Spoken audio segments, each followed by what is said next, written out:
Hello everybody, welcome to our channel Law and Knowledge. I would like to request all of you to please like, share and subscribe our channel. Even you guys could follow us on Instagram. आप सब लोगों को तो पता ही होगा हमारे law and knowledge के चैनल पे ऑलरेडी बहुत सारे सब्जेक्ट्स की almost all the subjects of civil जज and the other subjects are going on. तो अगर आप लोगों ने इन लेक्चर सीरीज को चेकआउट नहीं करा तो प्लीज जल्दी से जाइए और चेकआउट करिए. ये जो वीडियो है आज ये डेडिकेटेड वीडियो है to transfer of property act. इसकी भी लेक्चर सीरीज हमारे चैनल पे चल रही है. अगर आप लोगों ने इसके पहले के वीडियोस को चेकआउट नहीं करा है तो जल्दी से जाइए और वो फटाफट से पढ़कर इस पे वापस आइए. क्योंकि आज हम लोग स्टार्टिंग से स्टार्ट नहीं कर रहे हैं, बीच से स्टार्ट कर रहे हैं. तो ये हमारे ट्रांसफर ऑफ प्रॉपर्टी का 8th वीडियो है. सो आज का वीडियो हम स्टार्ट करेंगे एक बहुत ही इंटरेस्टिंग सेक्शन के साथ. वो है हमारा सेक्शन 27 जो बात करता है conditional transfer to one person coupled with transfer to another on a failure of prior disposition. पहले के ट्रांजैक्शन का अगर फेल हो जाता है तो दूसरा इफेक्ट में आ जाता है. तो ये जो ट्रांसफर है वो कंडीशनल है और कपल्ड विद अदर पर्सन है. मतलब प्रायर डिस्पोजिशन जो है वो फेल हो गया तो अल्टीरियर डिस्पोजिशन जो है वो पिक्चर में आ जाएगा और वो होगा, उसका इफेक्ट वहां लिया जाएगा. ठीक है, यही सेक्शन में है. बेसिकली क्या है इस सेक्शन में हम एक एग्जाम्पल से समझते हैं तो फिर आप लोग को जल्दी से समझ आएगा. एग्जाम्पल है A transfers ₹500 to B on condition that he shall execute a certain lease within the 3 months after A's death, and if he should neglect to do so to C, B dies in A's lifetime, the disposition in favor of C takes effect. उसने क्या बोला, simple सी बात है. ए ने बोला कि मैं तुझे ट्रांसफर करूंगा 500 रुपये अगर तूने लीज को 3 महीने के अंदर अंदर पूरा करा, और अगर तूने नहीं करा तो वो चीज सी के पास चली जाएगी. मतलब प्रायर डिस्पोजिशन ए बी है, ए से बी के पास, लेकिन लीज कंप्लीट करनी पड़ेगी. लेकिन अगर उसने उस लीज को कंप्लीट नहीं करा तो वो इफेक्ट किसके पास आ जाएगा, वो सी के पास आ जाएगा. ठीक है, इसमें यही सिंपल सी है. तो प्रायर बी हो गया और अल्टीरियर डिस्पोजिशन हो गया सी. ठीक है, अब क्या लिखा है उसने, B dies in A's lifetime, the disposition in favor of C takes effect. अब जो B है वो A के लाइफ टाइम में ही मर गया तो क्या वो लीज पूरी कर पाएगा, नहीं. तो फिर अल्टीमेटली वो जो 500 रुपये वो किसको देने पड़ेंगे, C को. तो ये अल्टीरियर डिस्पोजिशन पिक्चर में आ गया. एक और एग्जाम्पल से समझते हैं. A transfers property to his wife. A ने ट्रांसफर करी प्रॉपर्टी वाइफ को, but in case she should die in his life time transfers to B. मतलब ए के लाइफ टाइम के अंदर अंदर उसकी वाइफ को मर जाना चाहिए तो फिर ये प्रॉपर्टी किसके पास जाएगी, बी के पास. That which he had transfer to her. A and his wife perishes together under circumstances which make it impossible to prove that she dies before him. The disposition in favour of B does not take effect. Simple सा है. क्या हुआ, अब ए ने condition क्या लगा दी थी कि वाइफ को वो प्रॉपर्टी ट्रांसफर करे, और अगर वाइफ ए की लाइफ टाइम में मर गई तो फिर ये प्रॉपर्टी किसके पास चली जाएगी, बी के पास चली जाएगी. लेकिन ए और उसकी वाइफ तो साथ में मर गए तो क्या बी को प्रॉपर्टी मिल पाएगी, क्या वो जो कंडीशन उसने लगाई थी, कंडीशनल ट्रांसफर है सेक्शन का नाम, तो क्या उसने जो कंडीशन लगाई थी कि ए के लाइफ टाइम में वो मरनी चाहिए तो क्या वो मरी. अब यहाँ पे तो हम प्रूफ ही नहीं कर पा रहे ना कि पहले कौन मरा बाद में कौन मरा. तो क्या बी के पास प्रॉपर्टी जाएगी, अल्टीरियर डिस्पोजिशन होगा. जब प्रायर ही नहीं प्रूफ कर पा रहे हैं तो अल्टीरियर कैसे होगा, हो ही नहीं सकता. ठीक है, अब बात करते हैं हम हमारे नेक्स्ट सेक्शन की. जो हमारा सेक्शन है section 28. So let us see what our section 28 says. Ulterior transfer conditional on happening और not happening of specified event. एक ऐसे ट्रांसफर जो हैपनिंग और non happening of the event पे डिपेंड करते, कि कुछ होने या कुछ ना होने पे डिपेंड करते हैं. ठीक है, ये सेक्शन भी बहुत इजी है. इसका जो सेक्शन है वो इसकी स्टेटमेंट में ही वो अपना मीनिंग दे रहा है. ऐसा ट्रांसफर जो होने या ना होने पे डिपेंड करता है. देखो हम स्टेटमेंट भी पढ़ते हैं इसका. Late us see the statement. On a transfer of property, an interest therein may be created to accrue to any person with the condition subjected that in case of a specified uncertain event shall happen, such interest shall pass to another person. अगर वो event हो गया तो वो interest दूसरे इंसान के पास जाएगा. सेम वही non happening of the event है. अगर नॉन हैपनिंग ऑफ इवेंट हो गया मतलब सपोज इसका भी हम एग्जाम्पल देखेंगे, लेकिन आप पहले स्टेटमेंट समझो क्या है. आगे पढ़ते हैं. और that in case of specified uncertain event happen shall not happen. Uncertain event है वो हैपन नहीं होना चाहिए। Such interest are pass on other person, obviously वो इंटरेस्ट दूसरे पे पास हो जाएगा, लेकिन किस कंडीशन किस केसेस में वो ट्रांसफर होगा। In each case the dispositions are subject to the rules contain in section 10, 12, 21, 22, 23, 24, 25 and 27। लेकिन वो ट्रांसफर कैसे होगा जो ये इन सर्टन सेक्शंस के अंदर बताया गया है।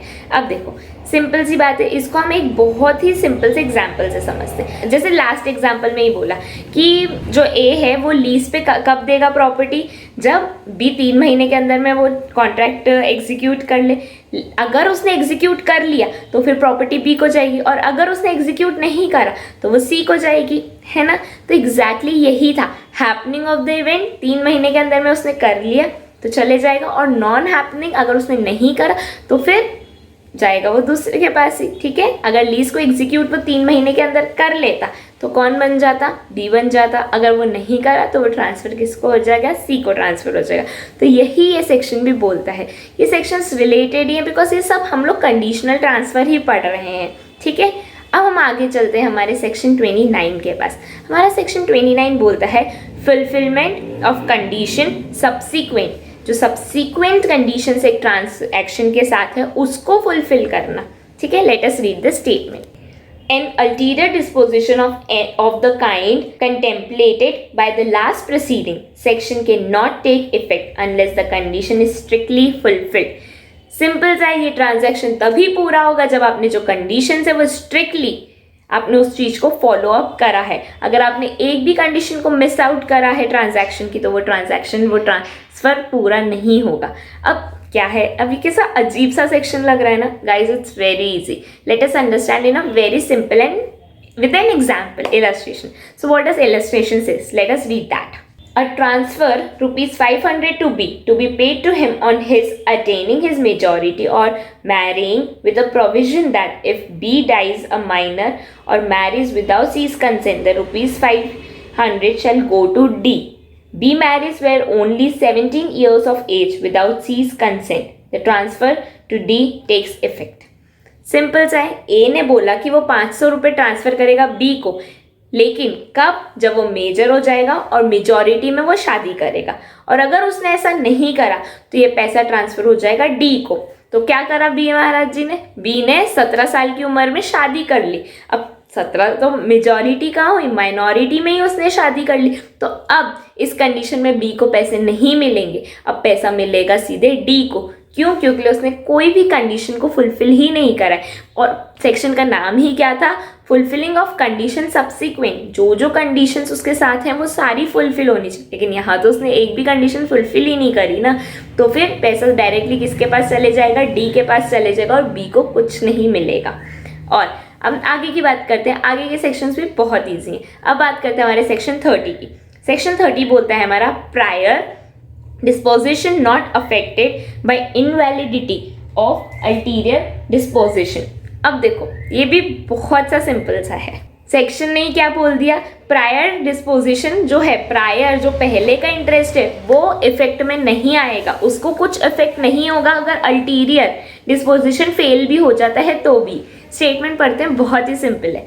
If the ulterior disposition is not valid, अगर जो ये प्रायर पहले वाला, ये बाद में वाला अल्टीरियर, अगर अल्टीरियर जो है, ulterior if the ulterior disposition is not valid, अगर ये अल्टीरियर डिस्पोजिशन वैलिड नहीं है तो that will not affect the prior disposition. The prior disposition is not affected bye it, मतलब ये प्रायर जो है वो इससे, अगर ये इनवैलिड है तो इसको कोई फर्क नहीं पड़ेगा, मतलब प्रायर को कोई फर्क नहीं पड़ेगा अगर अल्टीरियर इनवैलिड होता भी है तो।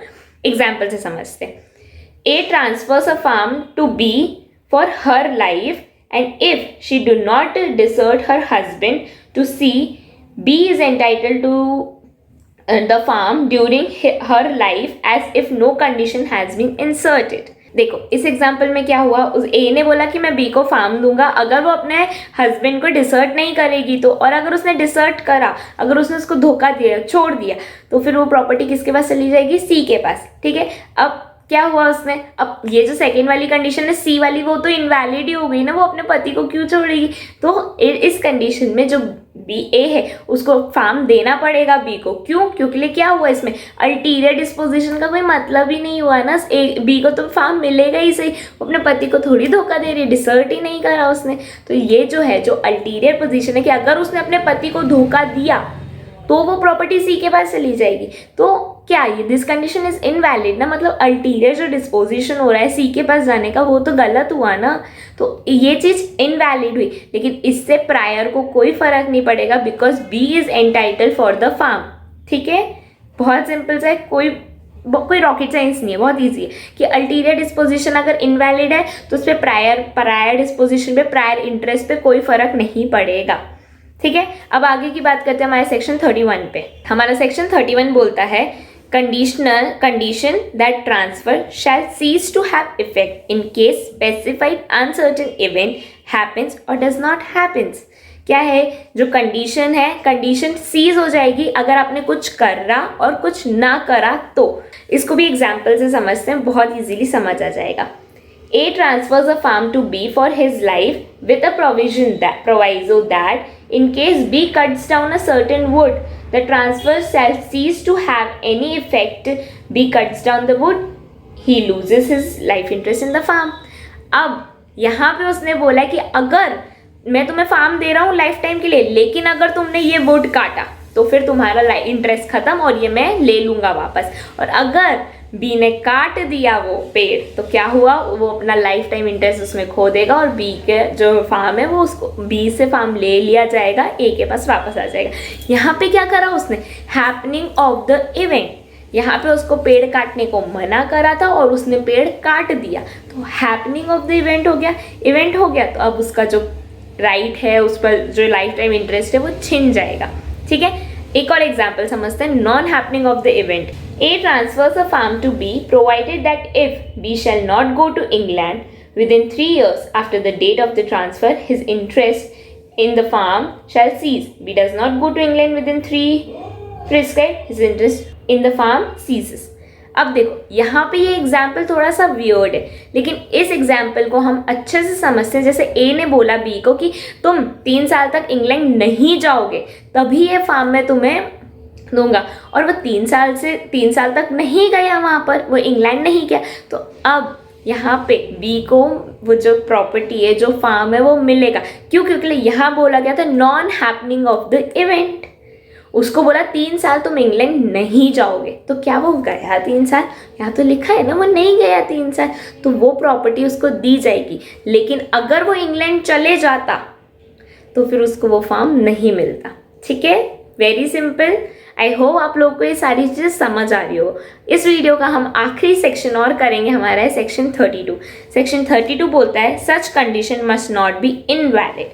अब क्या है ये सेक्शन एग्जैक्टली ऊपर वाले सेक्शन के ही सपोर्ट में है कि वो जो सारी आप कंडीशंस डाल रहे हो वो सारी इनवैलिड नहीं होनी चाहिए, वो सारी वैलिड होनी चाहिए और लीगलाइज्ड होनी चाहिए कंडीशन। राइट, सिंपल है ना ये सेक्शन, कुछ भी नहीं बोलता ये सेक्शन सिर्फ ये बोलता है कि ऊपर के जो भी कंडीशंस आप डाल रहे हो कंडीशनल ट्रांसफर में, तो जो सारी कंडीशंस होती हैं वो इनवैलिड नहीं होनी चाहिए, इलीगल नहीं होनी चाहिए, लीगल होनी चाहिए और वैलिड होनी चाहिए।